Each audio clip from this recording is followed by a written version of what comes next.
Hello and welcome again to the EPL Funded Show, the show that connects you with the happening in the EPL, that is English Premier League. My name is FM Steve, and I'm joined in the show by football pundit Josiah Oleguna. Josiah, how are you? I'm very good. I'm very good, Steve. And then we have Simon, aka SP. SP, how are you? Very good, Steve. How are you? Hi, Josiah. Hi, Steve. Simon. Yes, it's great to have with you in the show again. So let's try to look at the EPL. It's taking shape. For sure, it's taking shape. At some point, we saw GGMU. They were at fourth position, and it was all smiles for the likes of Josiah. But I think now they've moved back to sixth, though they have a game in hand, which is the league is taking shape.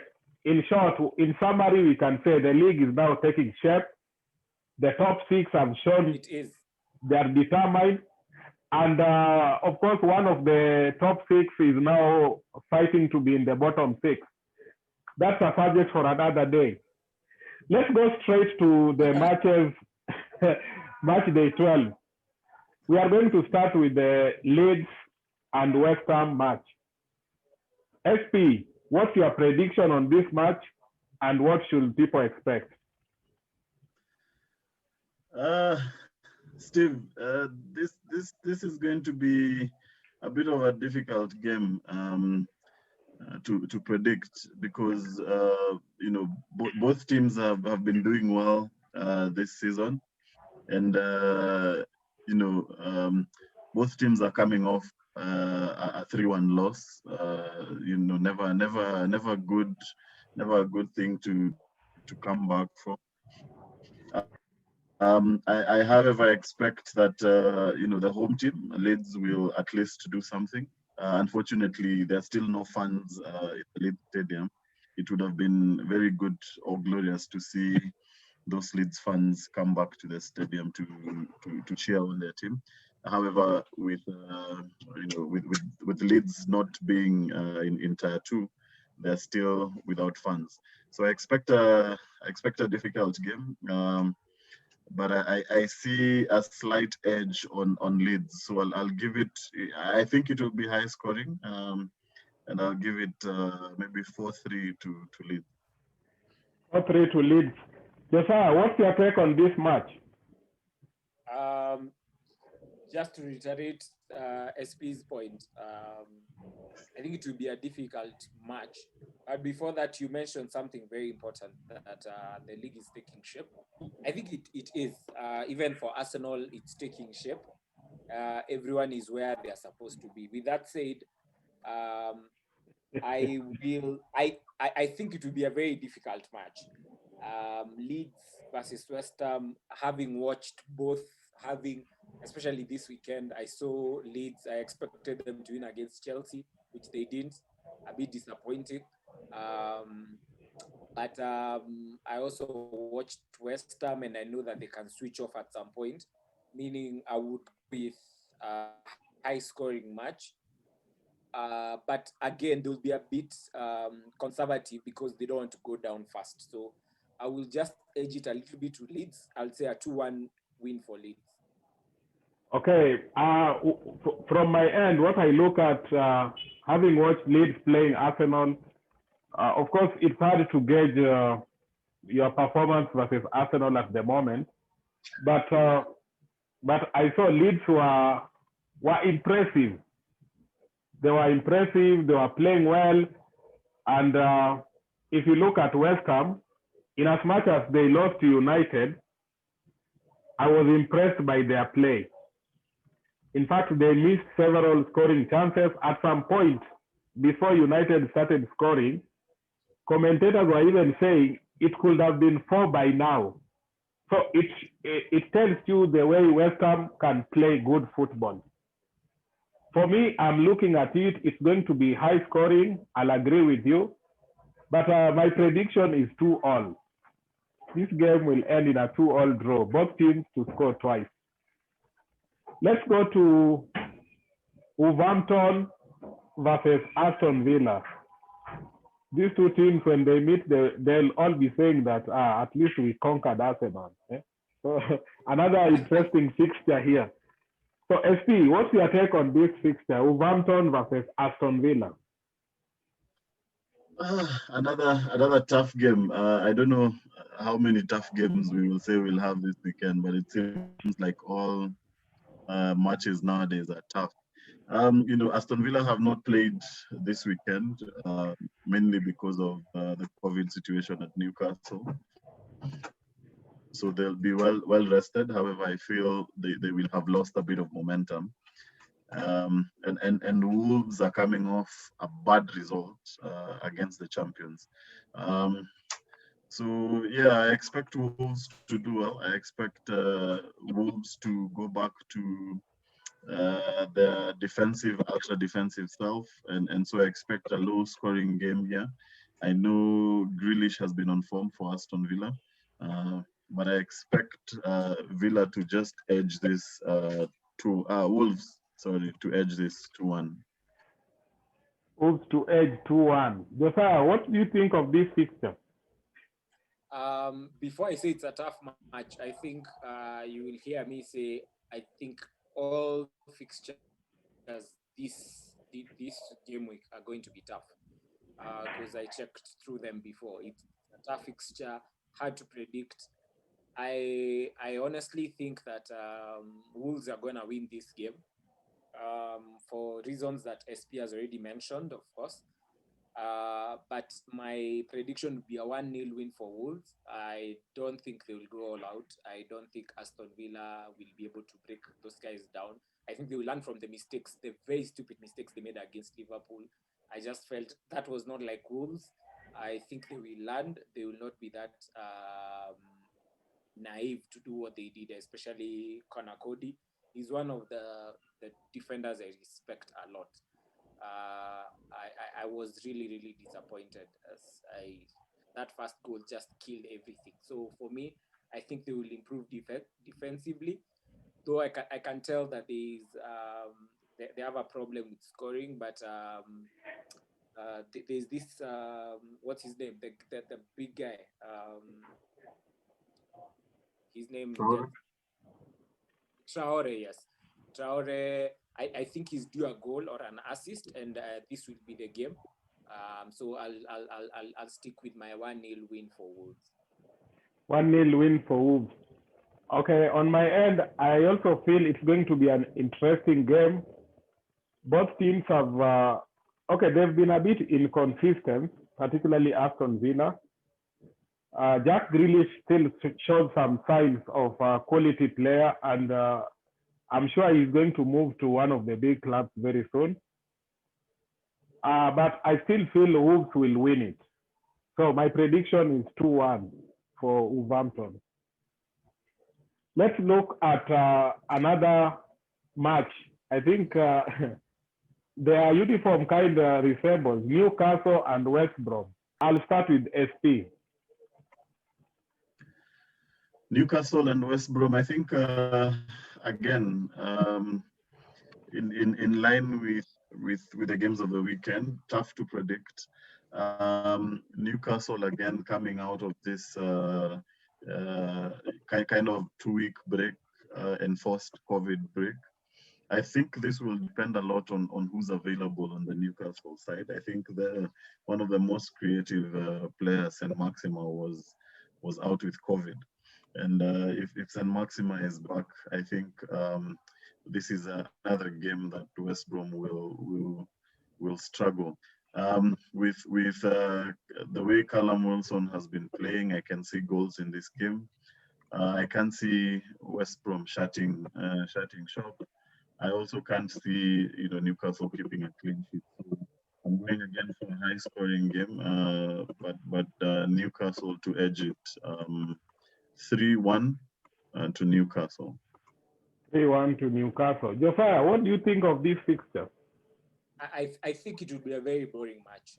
Tough match, but the boring game of the weekend.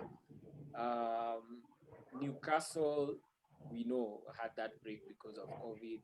West Brom, at this point, even a point makes sense for them. I can dare tell you that I don't know whether they will learn from some of the stupid. Sometimes I don't know whether these people learn. You from my end, when I assess a game 2-3 times, I see you playing a match and you still making the same mistakes, which we'll mention as we go forward, even for the big teams. Sometimes I don't understand why some teams still make the same mistakes. I just see West Brom making the same mistakes. So for that reason, like SP said, if some people are back, and especially like Wilson, he's already back. I think a 2-1. No, actually, let me go a 2-0 win for Newcastle. I don't see West Brom doing anything. 2-0 win. Gallagher has been playing very well at Newcastle, at West Brom. Yeah, he's trying to get back to the Chelsea squad. Yeah. So it's understandable. Yeah, my prediction is 1-1. I just feel like I just feel like 1-1 draw. Okay, not a boring 0-0 snooze fest. No, at least they will both teams to score. I want to leave this other fixture. We'll discuss it later. Okay. Let's talk about Everton playing Chelsea. Everton, of course, most of the time, if you look at the past record, they always get results against Chelsea. SP, what do you have to take about this fixture, Everton versus Chelsea? Everton, for me, are quickly becoming the joke of the season. They started off the season as title pretenders, but reality has finally hit home. I like the Everton team because it has a bit of balance. I just don't know what they're getting wrong. I think they're due a result. And again, I think it's title pretenders versus title challengers this weekend. So I don't expect Everton to be able to to beat Chelsea. However, I expect quite a tight game, and so I'll go 0-1. Chelsea nicking it, with a late goal. 0 Everton, 1 Chelsea. Okay, 0-1. Welcome to the show, Gidi. Gidi, how are you? Hi guys, I'm good. Yeah, welcome. It's good to see you after a long period. I'm sure you've recovered. Thank you. We are strong. I'm happy to see Gideon in the show. Welcome back, Gidi. Okay. We've missed your insight. Gidi, we are preview match day 12, and we are just trying to dissect each and every fixture as we move forward. So far, we've talked about Leeds, Westham, Wolverhampton, Aston Villa, Newcastle, West Brom. And now we are talking about Everton and Chelsea. So maybe I'll give you a chance before going to Josiah. What do you think of this Everton versus Chelsea match? No, I think the normal will continue. I think Chelsea are looking strong. We were here the beginning of the season talking about gelling. I think the jelly is already there now. You can see a good Vaseline or whatever on Chelsea's faces. They are doing well. They have already gelled. So yeah, it's unfortunate that they have done so. We thought it will take half a season or this, but quality players prove themselves that over a certain period of time, when you put in the right pass, when you put in the correct management, they don't need to be like lectured on what they are supposed to do.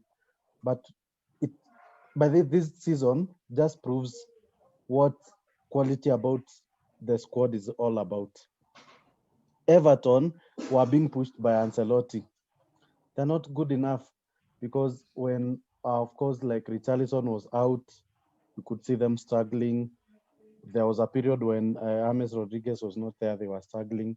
So they needed that perfect starting 11 for them to do something good. Chelsea don't need that, apart from the goalkeeper position where they, of course, they need another keeper who can do well when their first goalkeeper is not there. So for me, Chelsea are a strong team, and they are forced to reckon with. They are one of the title contenders. I'm sorry to say from North London, but Steve, I'll be with you in this one. I wouldn't mind Chelsea winning the league, by the way.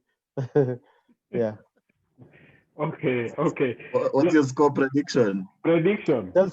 Chelsea versus Everton will be, again, Everton will score. Calvert-Lewin seems to be scoring in every other game, but it will be 3-1 to Chelsea. 3-1 to Chelsea. Josiah, what do you have to talk about this, I can say all blue, Everton versus Chelsea? Yeah, I don't repeat what my colleagues have said. They have mentioned a lot of things that I agree with. That the fact that Everton are missing some key players. For me, Lucadinha was a key player for them. And the balance of the team just messed up at some point. For Chelsea, they are on a good run. I bet they're gonna win today in the Champions League, and they will come all guns blazing. I don't think Calvert-Lewin is gonna score in another consecutive game. I'm the prophet of doom. I don't like the guy either way, so I hope he won't score. And if he doesn't score, they don't score. And if he doesn't score, it's a clean sheet for Chelsea. Either way, Chelsea has been keeping clean sheets even when there are good strikers there. So for me, it's a thrashing. It's a 4-0 win for Chelsea. I don't see how Everton are gonna come out of this. The more reason I'm saying it is because I saw the first half that game of Everton versus, I think it was Burnley. Burnley played really well, and the way Everton conceded, you give those chances to the likes of, I don't even have to mention them. Team of Anna running, I don't know, Giroud now starts with his head there. I think they're just gonna kill these guys. So 4-0 win for Chelsea for me. Okay, my prediction, I'm also seeing 4 goals there, but I will spread it with giving each team two goals. Now, why I'm saying this is there is history in this fixture, and if you look at Everton, even at their lowest moment, whenever they play Chelsea, they tend to play good. If they play Liverpool, they also tend to play good. And secondly, I'm also looking at Carlo Ancelotti. It's going to be a battle of managers. So there are some 1 or 2 things that Carlo Ancelotti might want to teach Frank Lampard. So I feel like Everton, they will come all out. They will score. Calvert-Lewin is cannot just stop scoring. And Richarlison, I feel like Everton will score too. Chelsea tend to play good football, but they also have so many missed chances, and this will come to count at the end of the day. So both teams tend to get tired towards the end of second half. If you look at the way Everton play, even with the Burnley, first half they press, they try to play well. When they played Leeds United, it was more the same. First half they tried to play well. When they played, I think, Crystal Palace, but towards the end, they kind of they have tired feet, and they don't play as a team. The same applies in Chelsea. Just take a keen look at the way Chelsea play. Towards the end, in as much as they've gelled, they don't look at their game with Manchester United. Towards the end of that match, in fact, Manchester United were regretting that they didn't get all the 3 points. So I have a feeling that this fixture will end in a 2-2 draw. That's my feeling.